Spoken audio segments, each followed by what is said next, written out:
Welcome to the Jack Mountain Bushcraft Podcast, episode 83. Welcome to the Jack Mountain Bushcraft Podcast with your host, Jack Mountain Bushcraft School founder and Master Main Guide, Tim Smith. I'm your host, Tim Smith. I'm a registered Master Main Guide and have been a full-time outdoor instructor and guide since founding the Jack Mountain Bushcraft School in 1999. We help people become more skilled, more knowledgeable, more experienced, and more confident in the natural world through our bushcraft and guide training semester programs and multi-week canoe and snowshoe expeditions. You can check out the show notes to all of our podcasts at blog.jackmtn.com. If you're interested in learning more about our college-accredited and GI Bill-approved programs, visit the Jack Mountain Bushcraft School on the web at jackmtn.com. And check out our online network and digital learning academy at bushcraftschool.com. Hello and welcome back to the Jack Mountain Bushcraft Podcast, episode 83. I am joined here today by Christopher Russell. How are we today? Good. No complaints. Been a while. In the winter, we're not with each other every day. Reunited and it feels so good. But Christopher decided to make the drive over from snowy southern Vermont to snowy central New Hampshire today. The change in scenery was just incredible. Really? No. Once you go to western Vermont, like the soils in New Hampshire and Vermont are very different, and the Yes. mountains look very different, Yes. and the trees are different to some degree. Yeah. But probably not where you are, because you're right on the edge. No, and when it's all covered in snow, It looks kind of the same. it kind of looks all the same. Yeah. But yeah, I'm glad to be here. Yeah. It was a good drive. It's a nice day. Christopher lives southeastern Vermont. Yeah. Yeah. A little bit outside of Brattleboro. Cool, for the winter.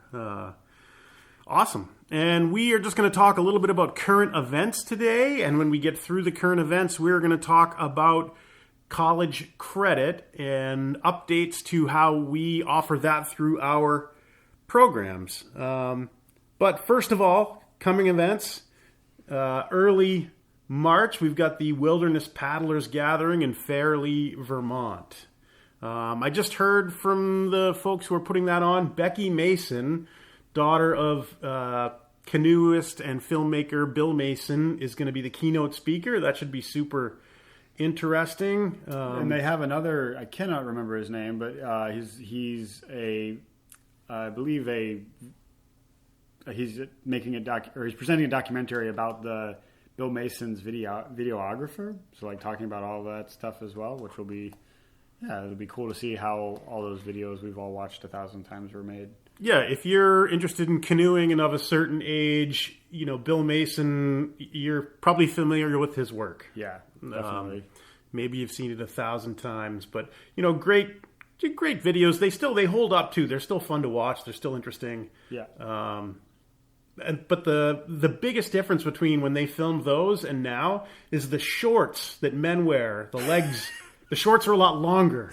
Bill Mason had some of the shortest shorts in canoeing. We should bring that back. Filmmaking history. We should bring that back. We get that a lot. Like the military guys always have those really short, silky shorts. Those are underwear, Tim.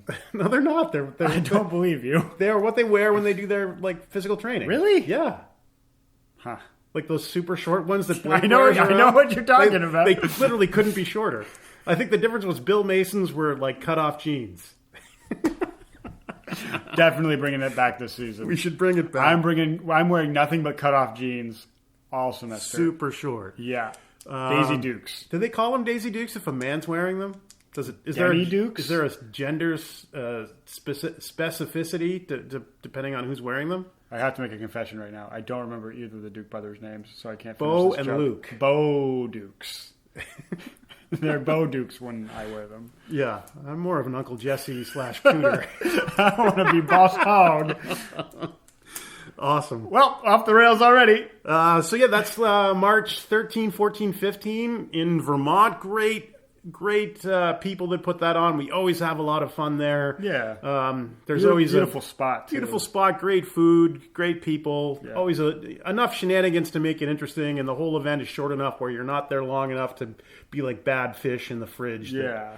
They want you to leave right away. Yeah, and a lot of people there that have done a lot of really cool stuff and are willing to talk about it, which is always a pleasure. Yeah, I'd like to figure that if I had a giant map of remote Arctic rivers and I'm at the paddlers gathering, if I just started asking around, I pick some river at random somewhere and I start asking around, somebody there has either paddled it or knows somebody that has. Yeah. So if you want like first person intel on some remote river, it's just a great opportunity to get that. And you know, if you're interested in hanging around doing remote wilderness trips, it's fun to be in a big group of people that share that interest. The same this organization also runs snowwalkers, and I was there.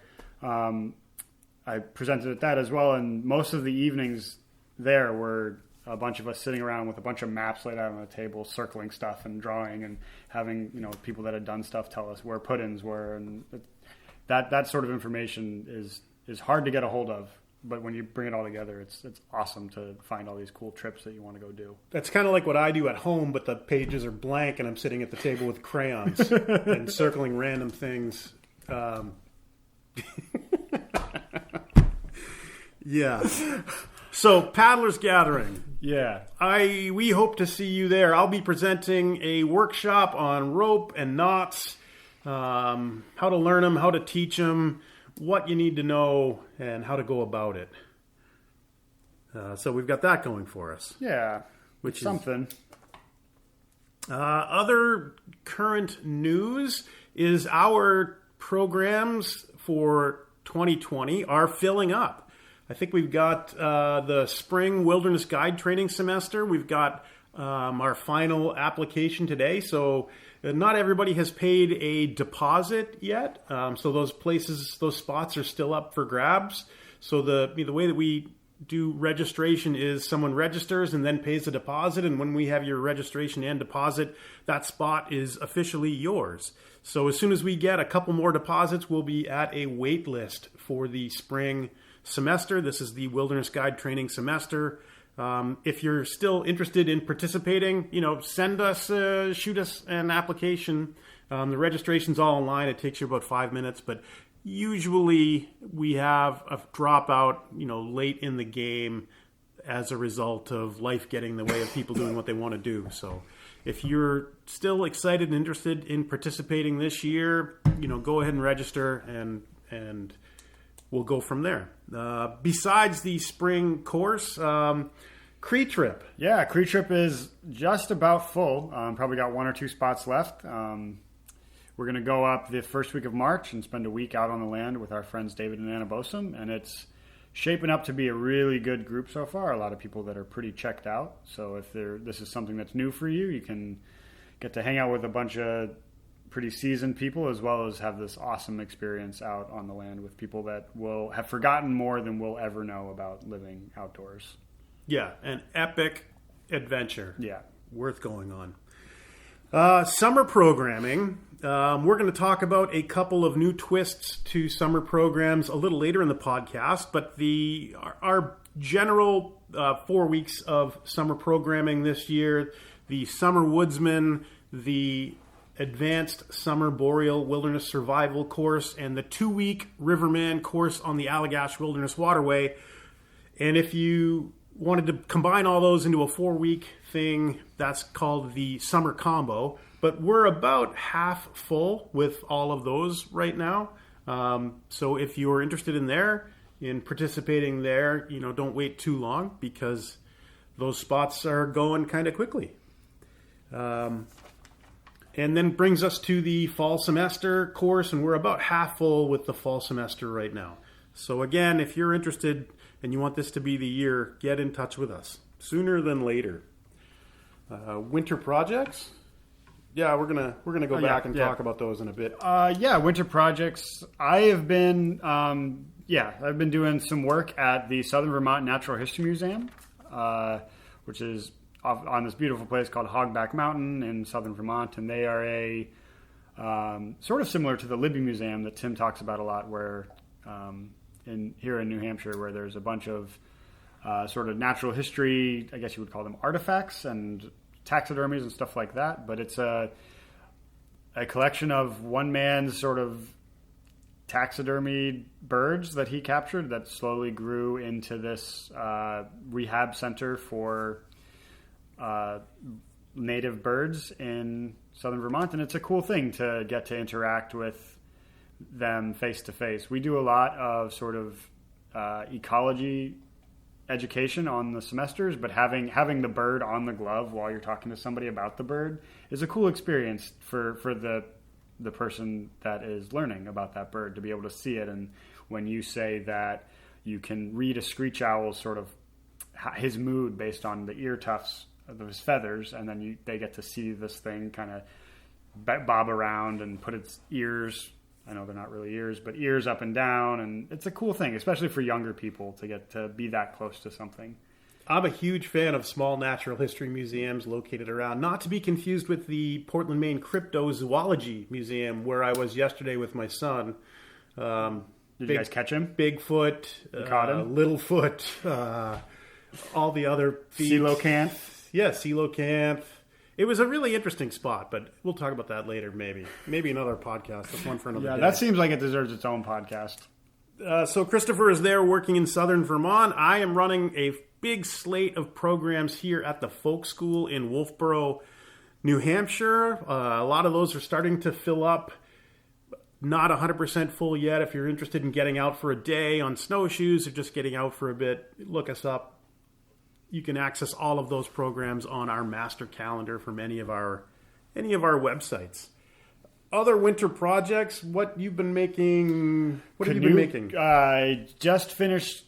I'd say just finished. A couple weeks ago, finished a pair of snowshoes, and now I'm jumping into canoe paddles. I met a local guy that mills a bunch of his own lumber, and got some blanks from him, and just trying to keep my head in it. Our students all make them on the long-term programs, and every time I make one, I have a better answer for them for another question that comes up. So I just really I'm rationalizing the fact that there's now going to be like 7 random paddles at my house that I'll never use. Yeah, you're not done till you got a barn full of canoe paddles, and you're like, I got to build a bigger barn. Oh, jeez, I need to build a barn. Other things that I'm doing on this end, a lot of website updates come in the wintertime. We just put up a course catalog updated to reflect our ongoing push to include online coursework. And if you're interested in any of the online coursework, you can always access that at our website, bushcraftschool.com. It's going to be interesting, right? It's a really neat way to sort of stretch the bounds of what we've done and make it accessible to more people. And I know, some of the things about the Jack Mountain Bushcraft School programs are not everybody can get away for 9 weeks of their life, abandon their family for 9 weeks and go live in the woods in northern Maine. So the more we can make that accessible to a wider variety of people, the better off we'll be, and hopefully they'll be. So that's sort of the thrust, to get all that stuff onto the online network. We have 2 courses that are coming up actually on the online network. Number 1 is the weather course, and this is the same weather course that we run during our semester programs. And then we have an online cooking course, which is level 1 of our outdoor cooking, and ironically won't take place outdoors, but it's the training course for people coming to our semester class of, you show up there, you got a couple of old milk pails or something, and how do you feed yourself? Yeah. So the goal is to help people become more self-sufficient, more self-reliant, and not show up 3 weeks later, they're starving, living off of ramen noodles, elbow noodles and salt, and takeout pizza from the One Stop. I always forget that that's going to come up, but it comes up every podcast. Every podcast. But I think that the other side of it is, especially if you're somebody listening to this that's going to be on the semester, we definitely cover a lot of the cooking stuff, but if you want to get to the really cool stuff that fascinates you, and cooking isn't that, if you come with that already sort of, you know the terminology already and you kind of understand how it works, you've got a leg up on, we don't have to spend 2 weeks doing cooking. We can spend just the first couple of days, get everybody set up and where they need to go, and then jump into the meat and potatoes of the course that people are interested in. Because, with very little infrastructure, it means that you need to be able to meet your basic needs so that you are fueled to go for the day. And that's going to be how you do it. So I would really recommend, if you're coming on the semester, be involved in that little online program and see how it works, and just set yourself up right for the spring. Alumni in the news.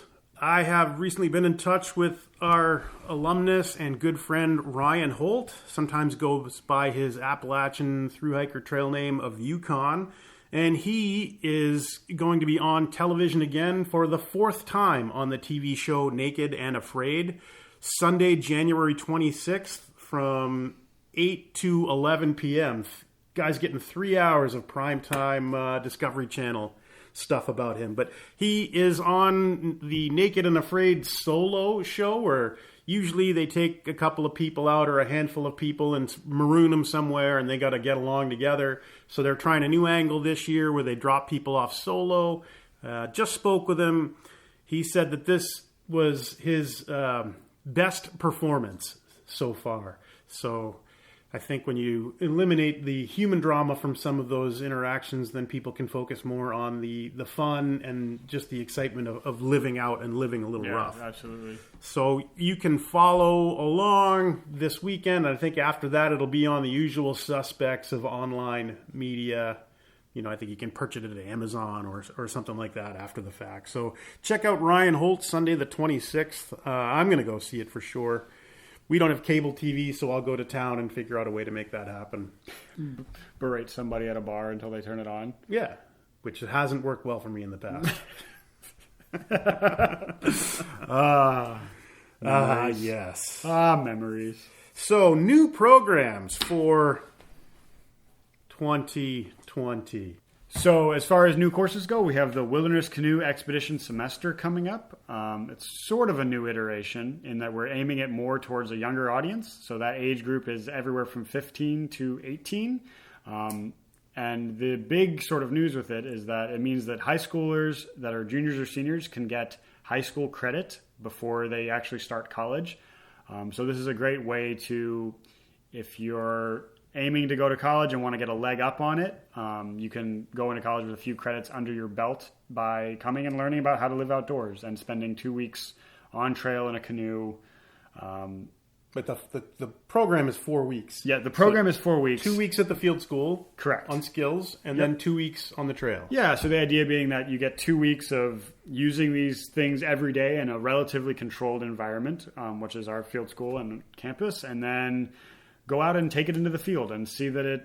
I don't want to use the term like put it to the test, because it isn't a test. You just get to see the fact that it just works, and it's just a cool way of interacting with the world. Particularly if you're looking to go into college and you're going to spend a lot of time in classrooms and stuff. This is a good sort of last hurrah before you're sitting in classrooms for a while, and maybe it's the thing that keeps you motivated if you're somebody that enjoys the outdoors. Maybe having this program is the thing that keeps you working towards a career that takes you outdoors more, and it gets you through those 4 years of sitting in a classroom looking at PowerPoint. Yeah, or maybe you're going into a program where you're not going to be stuck indoors, and you wanted to explore that. So this is a great opportunity to get some college credits before matriculating to a college. And through the early college program, it's a dual enrollment program where you would be enrolled at the Jack Mountain Bushcraft School and through the University of Maine system, specifically the University of Maine at Presque Isle. Earn 6 credits, and there's no tuition. If you're a Maine resident, there is no tuition charge for those 6 credits. Yeah. The university, 6 credits per semester, 12 a year. Well, right? For that course. Yeah. Right. So the university will pick up the tab for those credits. And that's an amazing program that they have for young people. And I can't tell you how great it is to be a leg up as you enter college. When I was, I think, a sophomore in college as an undergrad, I took an extra course one semester, and then the next semester I took a course at a nearby community college and transferred those credits in, and that allowed me to graduate that plus, an extra course a couple other times allowed me to graduate a semester early, which was fantastic. It saved money, and it just, allows you to maximize your time when you're there and not have to spend as much time when you're there. But if I didn't do that, it would have also got me a little bit of a pillow. So say if I'm all of a sudden in some class like, I don't know, astrophysics for dummies or something, and I just couldn't make the grade, and if I hadn't had that extra little cushion, maybe that would have had me hanging around Schenectady, New York for another year, or at least another semester. Exactly. So the idea is that you have that extra little cushion, and it allows you to explore other things, and you can also get some of the general ed credits out of the way. So if you're in high school, well, if you're a junior or senior in high school, or if you're looking for a gap year and you wanted to get these credits, it's a great way to go about it. Yeah, and just to make that last little bit clear, it's the college credits are available to juniors and seniors, but you can still come on the course if you're 15 to 18. It's just that the way the state of Maine does it, you need to be a junior or a senior in order to receive those credits from the university. Yeah, it's a little disingenuous if you're a freshman in high school. Exactly. Like, I just got my graduate degree from MIT, the credits for it. In astrophysics. Exactly. Doesn't really work. No. So, but that is a great option. So the wilderness canoe expedition moving forward is for that specific age range. Yeah. And the difference is that now our spring semester, the wilderness guide training semester, is sort of picking up the slack where the wilderness canoe expedition semester is no longer a viable option for adults. Right. And the idea is that we can spend a lot more time on trail and be out and cover a lot more ground. So that's that program moving forward. The other new program for this summer is the summer combo course. And we hear from a lot of people that they're very interested in participating in one of our 9-week semester programs, but realistically, they can't get away for 9 weeks. It's tough to get away in the modern world. I'm spending this winter a lot of the time as a chauffeur for my family driving around. So if I go away for one day, we have to make big alternative plans. I can only imagine what it would be if I were to go away for, weeks at a time. Sure. That would be a big challenge. So part of the reason for the summer combo was to set up an opportunity for people to get the semester experience where they don't have to commit to the full 9 weeks. So we're sort of thinking about it as a mini semester. And what it is the combination of 3 different programs. And those programs are, the first week is our summer woodsman course, and that's our introduction to everything living outdoors in the north or in northern Maine in warm weather. The second week is the advanced summer boreal survival course, and that is a walkabout experience where we're going to take the skills learned on the summer woodsman, we're going to head out into the North Maine woods, and using very minimal kit, we're going to travel across the landscape, building shelters, foraging for all of our food. Really sort of a push course where you're pushed to put the skills that you've learned into action. So it's not going to be a sort of car camping, hanging around with mountains and mountains and mountains of gear you're not using. It's going to be very agile, very light, very nimble, move through the forest, take what you need. Don't take what you don't need. Give nothing back. The pirate code. And also for this year, we are taking our popular Riverman course. In the past 5 or 6 years, we've ran it as a 1-week course. And after listening to a lot of feedback from students, they want a little bit more. Maybe they want a few more miles under their belt before they're done with it. So this year, we're changing it from a week on the Aroostook to 2 weeks on the Allagash. And from my perspective, I've run a lot of Allagash trips over the years. 2 weeks is just about the perfect amount of time to have a layover day or two, paddle all the headwater lakes, hike out to all of the cool things there are to see along the waterway. 2 weeks is sort of the sweet spot for that. So we're going to be running that, all 3 of those programs in concurrent weeks. So in order to fulfill the mini semester moniker, we're creating an opportunity for people to get a little bit of a price discount if they wanted to do all 4 weeks together. And that is the summer combo. Currently, we're not offering college credit for the summer combo. It is not GI Bill approved, but we may work on that as we go through the lead up to those courses. But don't plan on that for 2020. Cool. So those are our 2 new programs.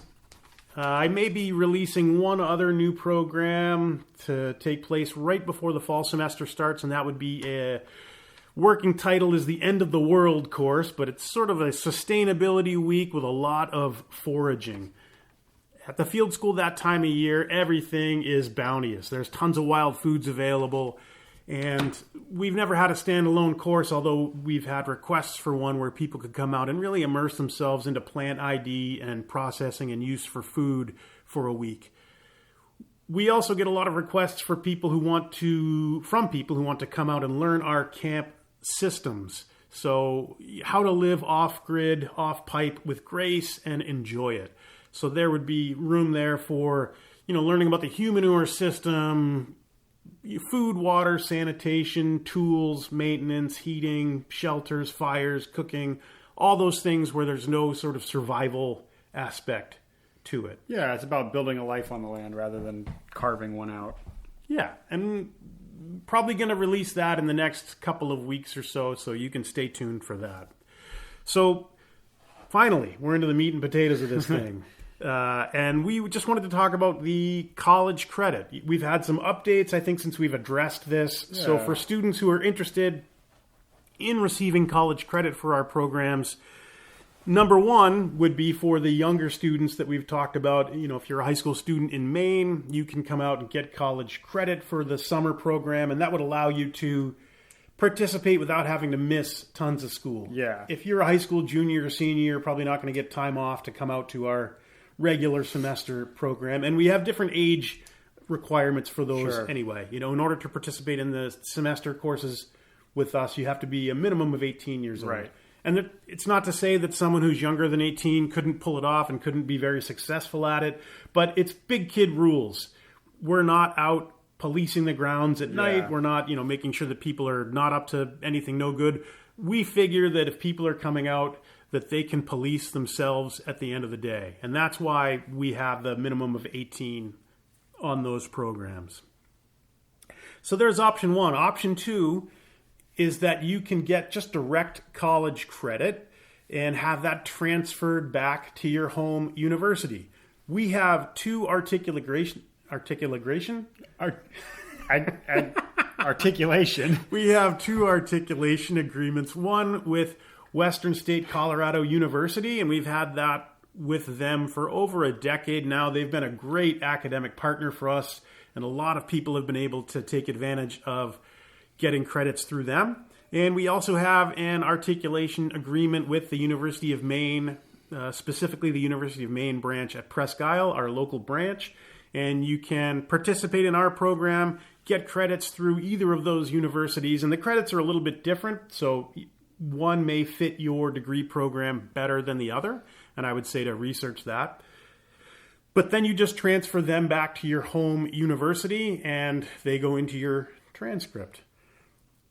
A third option that numerous people have used over the years is to do an independent study at your home university. And this is something that you would set up before coming out to the field school. You figure out with your academic advisor what coursework you're going to cover while you're there. Usually there's a paper, there's a project, there's some sort of research project involved. So at the end of the program, you get direct credit through your home university. And that's been a pretty popular one over the years, as well. The last example that I'll throw out today is for students taking a gap year. And that could be a year between high school and college. That could be taking a break from college and coming out. I guess that wouldn't be a whole year if you weren't there for a year, but a gap. Yeah. And then you would, follow any of these options for college credit and have it transferred back to your university. Again, if you are a graduating high school senior, you could come out, take a semester class, have those credits transferred to wherever you're going to go to school, and it would save you a semester somewhere down the road. Yeah, absolutely. So those things are, all options there. We have all this pretty well spelled out on our website for those of you who like to learn things by looking at them instead of listening to them. But we figured we hadn't touched on this topic in quite some time and wanted to lay it out there for you.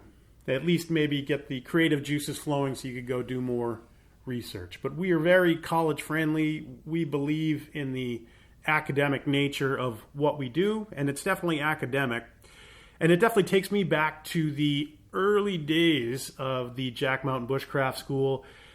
I started this business right when I finished my master's degree in education. And at the time, there were no college credit options for traditional outdoor skills or bushcraft or primitive skills or survival.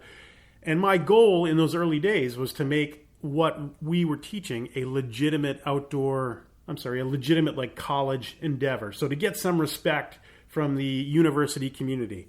At that point in outdoor education, it was essentially mountaineering. It was a recreation thing more. And the pendulum has swung and shifted a bit, and now it seems as if there's a lot more interest in this sort of a thing. And I'm super tickled as a result of working on it for the last 21 years to get it to the point where, hey, here are some options for you. Yeah. If you're interested in outdoor living, in traditional cultures interaction with the land, here are some options where you can get college credit for it. And I like to say that the courses that we design at Jack Mountain are the easiest way to explain them is to think that if I were to go back in time and start learning this stuff all over, what's the course that I would want to take? And we're still working towards that goal. It's something that we'll always be working towards and probably never achieve, but I feel really good about what we've accomplished so far. Yeah, absolutely. I think that's it. I think that's all we got for today. So we'll wrap up episode 83 now. If you have ideas about people that we could interview for the podcast, or if you are working in the outdoors or in bushcraft or survival and are interested in coming on the podcast, let us know. Shoot us an email. Yeah, we've been sort of spending the winters getting, like we mentioned, we're going to the Paddlers Gathering, and I went to Roots School and took a course on felt hat making, and we're spending the winters getting more and more involved with other people and what really amounts to our community. Even though we live very far from each other, we all have sort of a passion for the same stuff, and the winter is a good time to do that. So if you're somebody that, like Tim said, works in our industry and wants to chat with us, give us a call or an email, and let's make that happen. Cool. Hope you guys have a great day. Thank you for listening, and we'll hit you up again later. Bye.